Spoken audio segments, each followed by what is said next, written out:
I still have it. The letter. I keep it in my kitchen drawer, right next to the takeout menus and the expired coupons and all the other ordinary things that used to make life feel normal. United States Department of Homeland Security. 6 words that stopped my heart cold. Your citizenship status is currently under federal review. I read it 4 times. 5 times. I was born in Phoenix, Arizona. Phoenix, Arizona.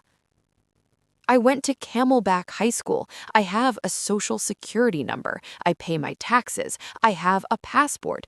My face on it, United States of America printed right across the top. And the United States government was telling me, that I might not belong here? My hands were shaking so bad, I knocked my coffee mug right off the counter. It shattered on the kitchen floor. And I just stood there, looking at the pieces, not moving, not breathing. Before I tell you what happened next, and I promise you, you are not ready, I need to know who's here with me right now. I'm Claudia Reyes-Hartman, and this is my story. Where are you watching from? Drop your city in the comments right now. Doesn't matter if it's 2 a.m. and you're in bed with your phone, Phoenix, Atlanta, Houston, Miami, somewhere overseas. Tell me, because this community, you, are the reason I finally found the courage to speak. Thank you for being here. I mean that from the bottom of my heart. Now, let me take you back. Back to the Tuesday morning everything fell apart. It was early March. The immigration crackdown was all over the news. You couldn't turn on the TV without seeing another story. Families separated, people who'd lived here for 30, 40 years, suddenly being questioned, detained, disappeared from their own neighborhoods. The whole country felt like it was holding its breath. I remember sitting in my car one morning, watching a news alert on my phone and thinking, God, those poor people. I had absolutely no idea I was about to become one of them. The letter came in a plain white envelope. Nothing special about it. No flags, no warning. Derek was still upstairs getting dressed for work. Derek, my husband of 11 years, the man who held my hand at my mother's funeral and swore he would always protect me. I called up the stairs. Derek, can you come down here? Give me 5, babe. Now, please. I heard his footsteps, slow, unhurried. He took the letter from my hand, read it, and here is the thing I have replayed in my mind every single day since. He didn't look scared. He didn't look outraged on my behalf. He didn't say, "This is insane, we're calling a lawyer right now." He looked at me with this expression I couldn't name, and he said, "Well, let's not panic yet. Let's not panic yet." I didn't understand what that meant then. I understand it now. And what I found out over the next 30 days, it had nothing to do with that letter. The days after the letter were a blur. I called the hotline 4 times. 4 times I sat on hold for 40 minutes, listening to the same recorded message loop over and over, until someone finally picked up and told me, in the most bored voice I've ever heard, that my case had been flagged for administrative review due to a data inconsistency. What inconsistency? I asked. I can't discuss the specifics, ma'am. Can you tell me how long this takes? Typically 30 to 90 days. 30 to 90 days. I hung up and sat at my kitchen table for a long time. I had a job, a mortgage, a life, a name that I had built from nothing in this city. And now there was a clock over my head that I couldn't see or touch or stop. I told Marco first, my brother, my person, 2 years younger than me and somehow always the steady one. He drove over that same night, sat across from me at the kitchen table with his hands wrapped around a coffee mug. "This is a clerical error," he said. "That's all this is. You don't know that. Claudia, you were born here. I was at the hospital. Marco, the government doesn't care about that right now." He went quiet, because we both knew what the news looked like. We both knew what was happening out there. People with documentation, people with roots, people who had done everything right, and it still wasn't enough. "Where's Derek in all this?" he asked. I hesitated, just a half second, but Marco caught it. "Claudia." "He's supportive," I said. Marco looked at me for a long moment. He didn't say anything. The truth was, Derek had been strange since the letter arrived. Not cold, exactly, not unkind, just elsewhere. He stopped asking how the calls went, stopped bringing it up at dinner.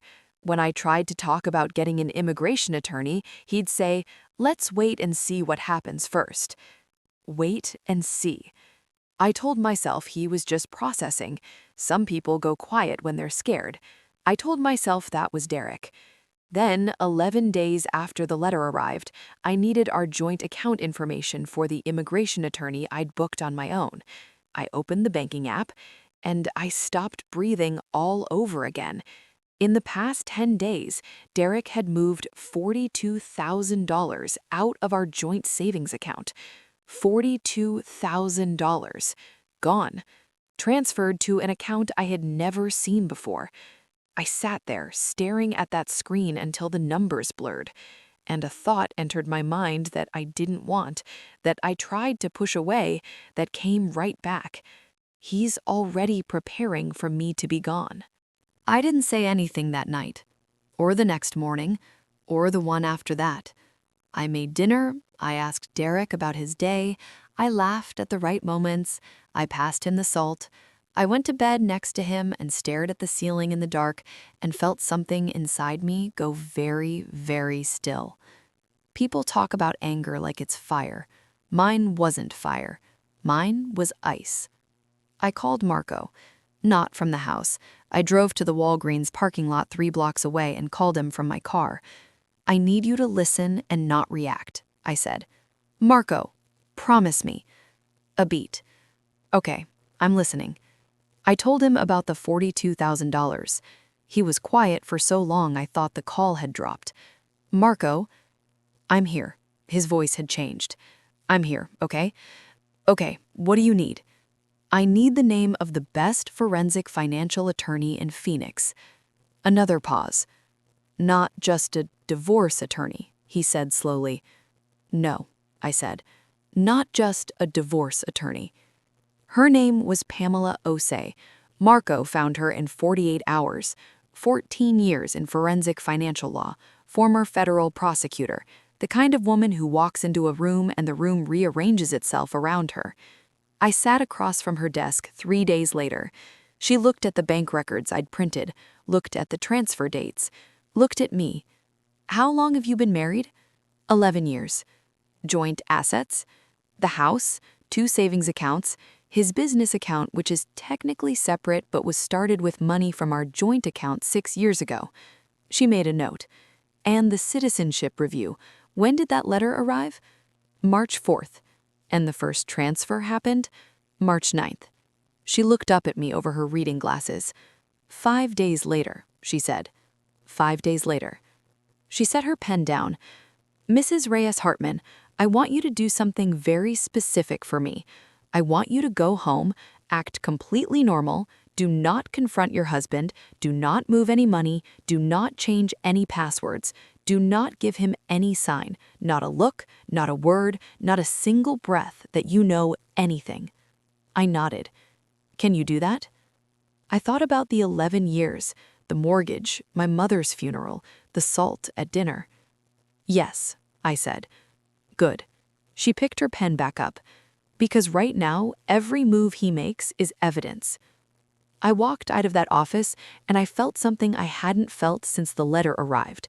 Control. Small, fragile, but mine. Living with someone you've stopped trusting is the strangest thing. You start to see them differently, not all at once, in pieces. The way he angled his phone away when a text came in, the way he cleared his throat before answering simple questions, the way he started going to the gym at 7 in the evening when he'd gone at 6 in the morning for 11 years. I noticed all of it. I filed all of it. I said nothing. Pamela had connected me with a private investigator, a quiet, efficient man named Ray, who communicated exclusively by encrypted email and delivered his findings in plain manila envelopes. The first envelope arrived on a Thursday. I opened it in my car, in the Walgreens parking lot, my new office. There were photographs inside. Derek and a woman I recognized immediately. Tessa Brolin, my coworker. We'd sat 3 desks apart for 4 years.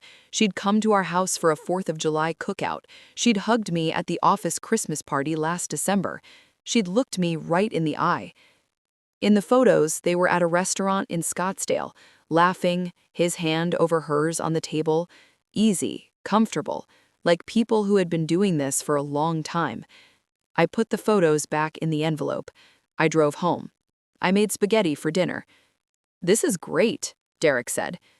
"Thanks," I said. That same week, the DHS sent a follow-up notice.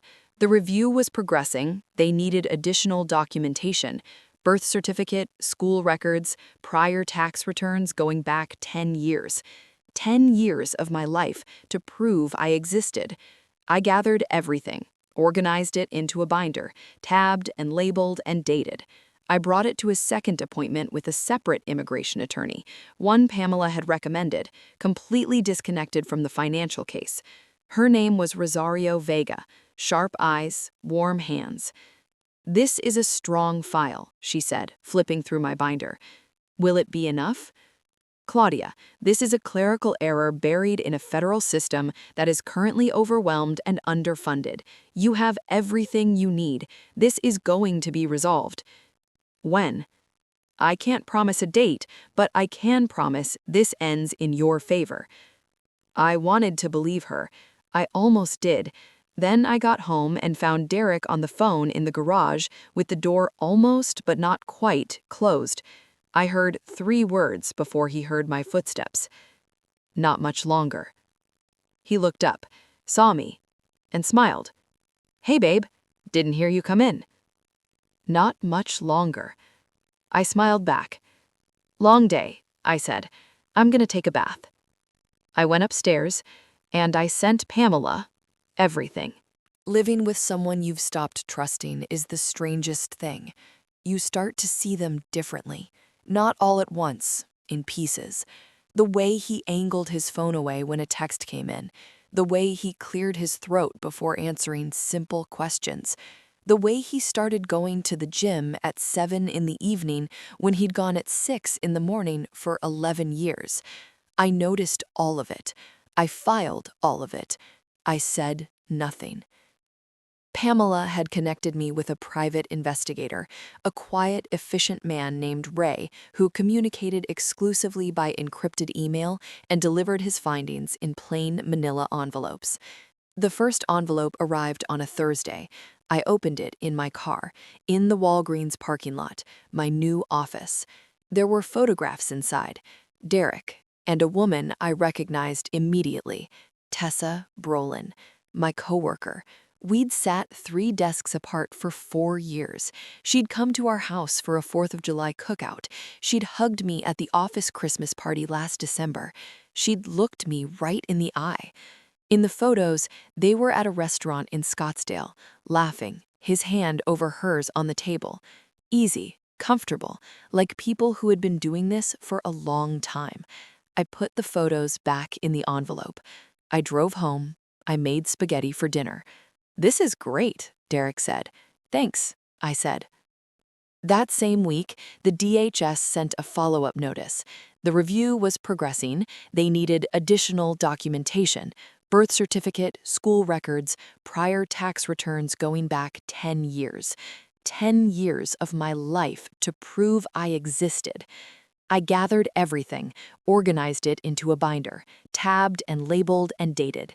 I brought it to a second appointment with a separate immigration attorney, one Pamela had recommended, completely disconnected from the financial case. Her name was Rosario Vega, sharp eyes, warm hands. This is a strong file, she said, flipping through my binder. Will it be enough? Claudia, this is a clerical error buried in a federal system that is currently overwhelmed and underfunded. You have everything you need. This is going to be resolved. When? I can't promise a date, but I can promise this ends in your favor. I wanted to believe her. I almost did. Then I got home and found Derek on the phone in the garage with the door almost, but not quite, closed. I heard 3 words before he heard my footsteps. Not much longer. He looked up, saw me, and smiled.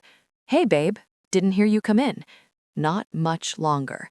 I smiled. I smiled back. Long day, I said. I'm gonna take a bath. I went upstairs and I sent Pamela everything. What we did next took 3 weeks. 3 weeks of absolute normalcy on the surface.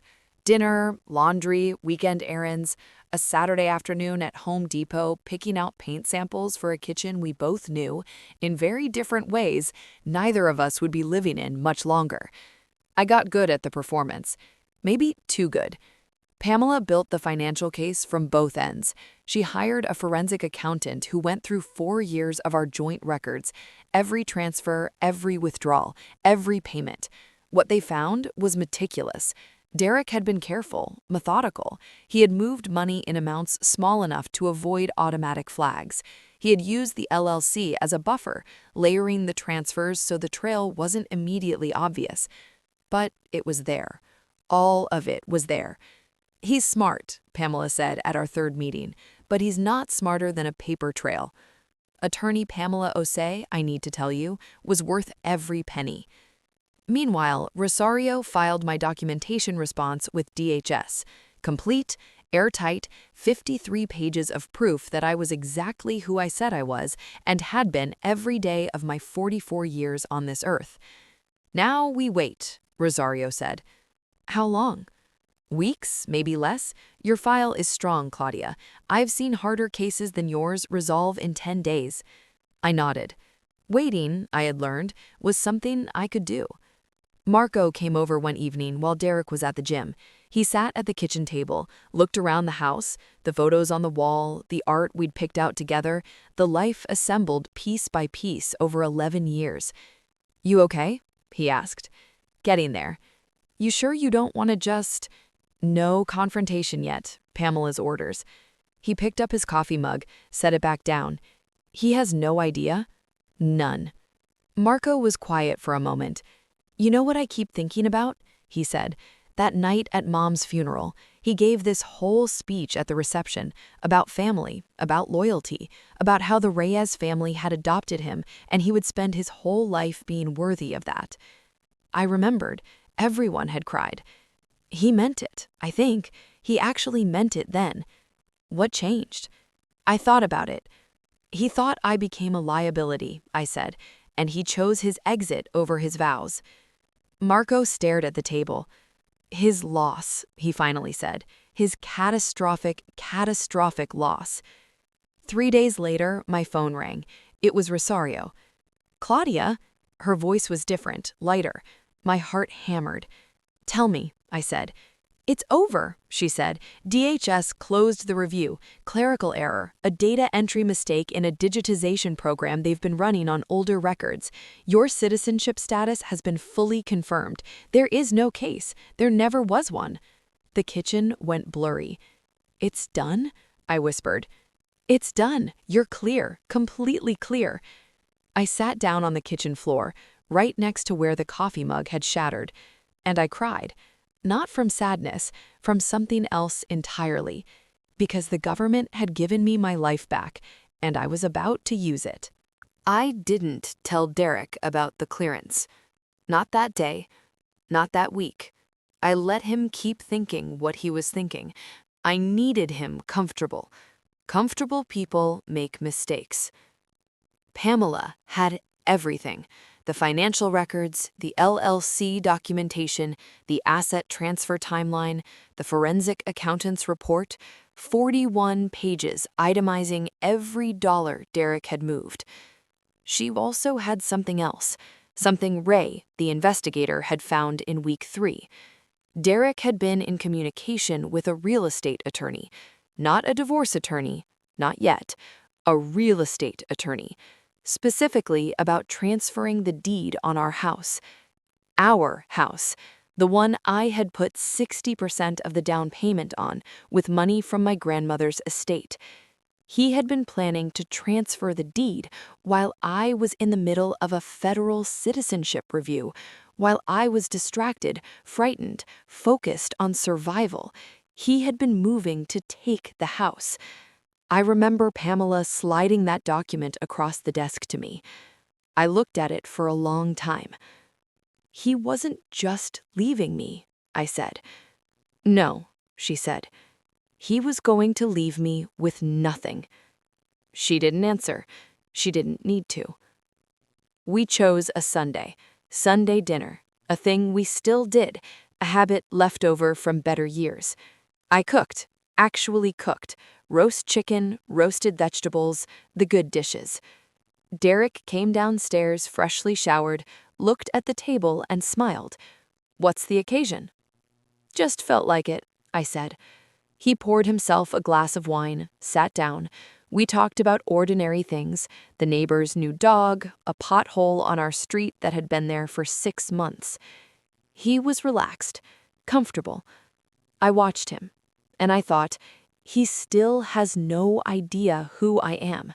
11 years, and he never really saw me.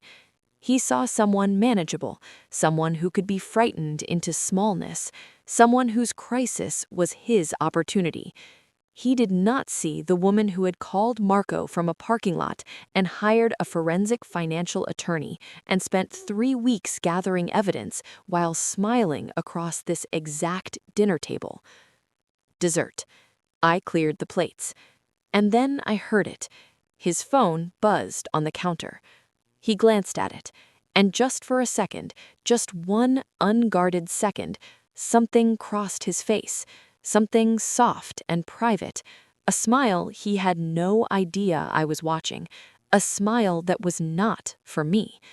I put the dishes in the sink, I dried my hands, I looked out the kitchen window at the backyard, the yard we'd landscaped together 4 summers ago, and I thought, Monday morning, this ends. Monday morning. Derek left for work at 8:15. At 8:17, Pamela's paralegal served him in the parking lot of his office building. Marital asset fraud, fraudulent transfer of jointly held funds, conspiracy to commit financial fraud in anticipation of divorce proceedings. I know because Marco was parked across the street. He called me 30 seconds after it happened. "Done," he said. I exhaled for the first time in weeks.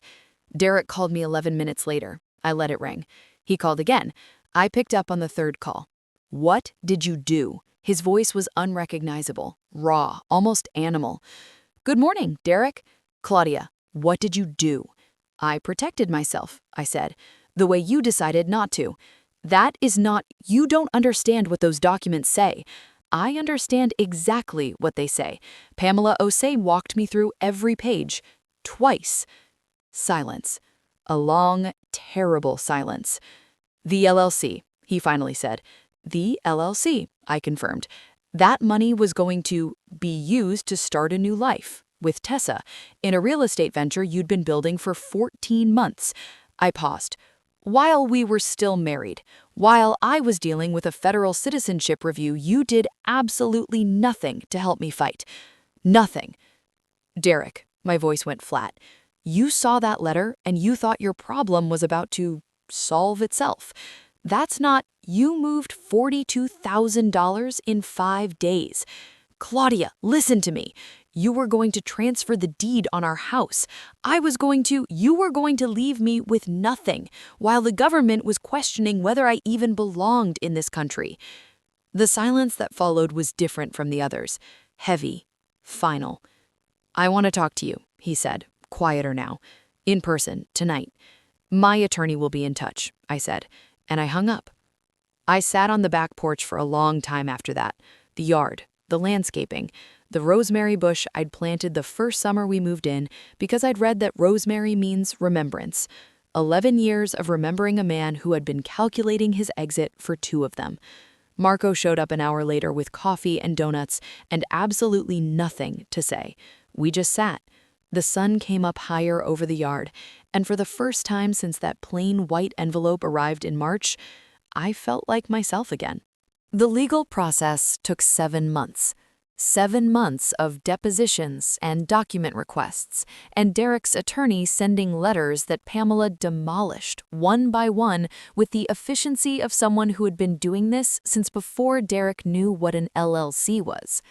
Derek hired the most expensive divorce attorney in Maricopa County. It didn't help. The forensic accountant's report was the centerpiece. 4 years of transfers, $87,000 in total marital assets moved without my knowledge or consent. The house, assessed at $430,000, which I had contributed the primary down payment toward. His attorney tried 3 different arguments. Pamela took apart each one in writing before they ever reached a courtroom. She thought you were an easy target, she told me in our 6th meeting. Women going through immigration uncertainty often are. He miscalculated. She said it the same way someone might say the weather looked nice. Tessa Brolin resigned from our firm 2 weeks after the papers were served. I heard she moved to Tucson. I felt nothing about that. What I felt something about was the Tuesday afternoon in October when the Arizona Department of Real Estate opened a formal investigation into Derek's real estate license. Because the LLC, the one he'd built so carefully with Tessa, the one he'd moved our money into, had been used to purchase 2 investment properties, using funds that were legally half mine, without my signature. That is not a civil matter. That is fraud. Marco texted me the day the investigation was announced. Catastrophic loss. That's all he said. That's all he needed to say. The divorce was finalized on a Thursday in November. I got the house. I got my share of every asset Pamela had traced and documented. I got a settlement that Derek's own attorney had ultimately advised him to accept rather than take to trial, because at trial, Pamela had made very clear the fraud exposure would become public record. He took the deal. He lost his real estate license 6 weeks later. The investigation findings were not in his favor. Last I heard, he and Tessa had parted ways. Sometimes I think about him. Not often, not with anger anymore, with something quieter, something close to pity. He had a life. He had a partner who loved him for 11 years. He had a home and a marriage and a future, and he burned all of it down because he thought a government letter made me disposable. I wasn't disposable. I was just temporarily afraid. There's a difference. It's been 18 months since that plain white envelope landed in my mailbox. 18 months. My life looks different now. Better. Harder won. More mine. I still live in the house with the rosemary bush and the landscaping, and the kitchen where a coffee mug once shattered and I stood there in the pieces, not knowing that the shattering was actually the beginning. I repainted the kitchen in January. Bright white with terracotta tile on the backsplash. I love it. Marco comes over for Sunday dinner almost every week now. He brings his girlfriend, Priya, who is loud and funny, and brings tamales from this place in Tempe that are genuinely life-changing. The table feels full. For a long time, I forgot what that felt like. I left the firm, not dramatically, not in flames. I gave 4 weeks' notice, thanked everyone who deserved to be thanked, and walked out on a Friday afternoon into a Phoenix autumn that smelled like creosote after rain. I took everything Pamela helped me recover, and I invested part of it into something that had been sitting in the back of my mind for years, a nonprofit. We call it Raíces Firmes, firm roots. We provide free legal navigation and financial counseling to immigrant and mixed-status families in Maricopa County who are facing documentation challenges, people who get letters like mine and have no idea what their rights are, no idea who to call, no idea that a clerical error in an overwhelmed federal system does not have to be the end of their story. We've helped 43 families in our first 8 months, 43 families who are still here, still rooted. Here is what I want to leave you with. When that letter arrived, I was terrified. I won't pretend otherwise. I was 44 years old, and the ground disappeared under my feet, and the person who was supposed to catch me started counting my money instead. But fear is not the end of the story. Fear is just the beginning of finding out what you're made of. And I want to ask you something. What did this story bring up for you? Was it the betrayal, the silence, the moment you realized Derek had been planning this for 2 years? Tell me in the comments. I want to know what hit you hardest. And if you're someone right now who is in the middle of something that feels unsurvivable, a letter, a betrayal, a floor dropping out from under you, I need you to hear this. You are not disposable. You are not a liability. You are not temporary. You are someone who is temporarily afraid. And there is a difference. If this story reached you, if it meant something, please share it. Someone in your life might need to hear it today. Your sister, your friend, your neighbor, the woman in your office who has been quiet lately. Share it with her. Subscribe if you want to stay in this community, like this video if it moved you, and drop your city in the comments. Let's see how far Claudia's story has traveled. I'm Claudia Reyes-Hartman. I was born in Phoenix, Arizona, and I am still here.